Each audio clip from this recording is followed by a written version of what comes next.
मध्य प्रदेश, राजस्थान, छत्तीसगढ़, तेलंगाना और मिजोरम की विधानसभा चुनावों के अंतिम परिणामों की घोषणा हो चुकी है।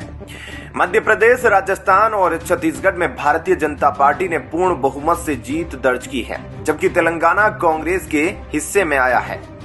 मिजोरम में नई पार्टी जेपीएम सत्ता में आई है।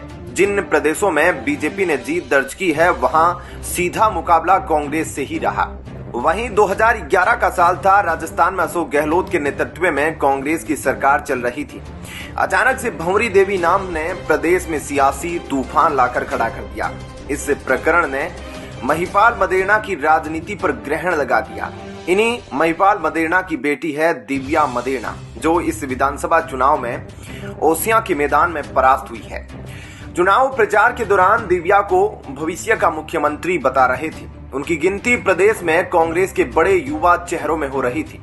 इसके कारण ओसियां राजस्थान की सबसे चर्चित सीटों में बनी हुई थी, लेकिन बीजेपी के भेराराम सियोल ने उन्हें हराकर पुराना हिसाब चुकता कर लिया।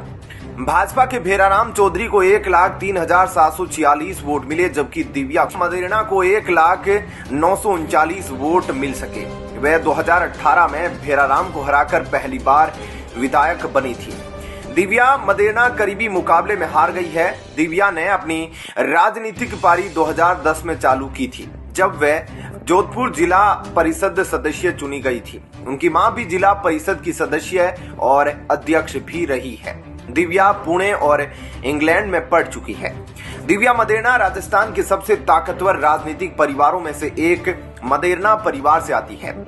उनके पिता महिपाल मदेरणा भंवरी देवी कांड में फंसने से पहले तत्कालीन अशोक गहलोत की सरकार में कैबिनेट मंत्री हुआ करते थे। महिपाल मदेरणा की 2011 में मौत हुई थी। उससे पहले ही वे अपनी राजनीतिक विरासत बेटी दिव्या को सौंप चुके थे।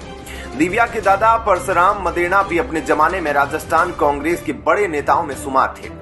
भंवरी देवी का मामला अगस्त 2011 का है। उस समय एएनएम भंवरी देवी के अचानक गायब होने पर उनके पति अमरचंद ने प्रदेश के तत्कालीन मंत्री महिपाल मदेरणा पर पत्नी को गायब कराने के आरोप लगाए थे।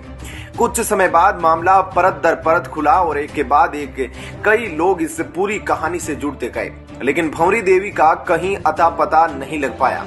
बाद में सीबीआई मामले की जांच में जुटी और तभी भंवरी देवी और महिपाल मदेरणा की एक सीडी वायरल हो गई।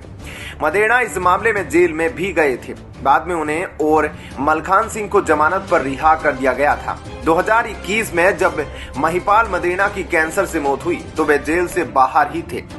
दिव्या ने अपने पिता की राजनीतिक विरासत को 5 साल तक आगे बढ़ाया, लेकिन इस हार के बाद अब उन्हें नए सिरे से अपनी जमीन तैयार करनी होगी।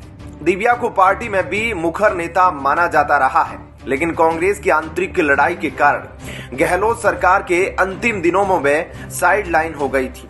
ऐसे में क्या कहना है आपका इस पर? जय हिंद, जय भारत।